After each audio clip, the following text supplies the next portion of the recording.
Kia ora, ko hau ko Stephen Soutar. He tumu ake au ki te kura tuatahi o Awapuni ki roto i a Papaioia. I huna au ki te ao Pākehā. Nō reira hoha au ki tērā āhuatanga. I whai e au ko te pautuarongo reo.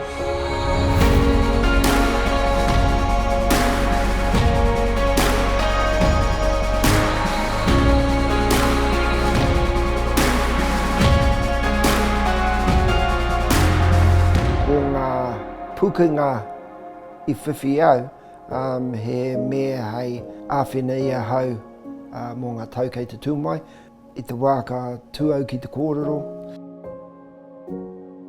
Kāre he ara tuatu I te wānanga o Raukawa ki te ako te reo.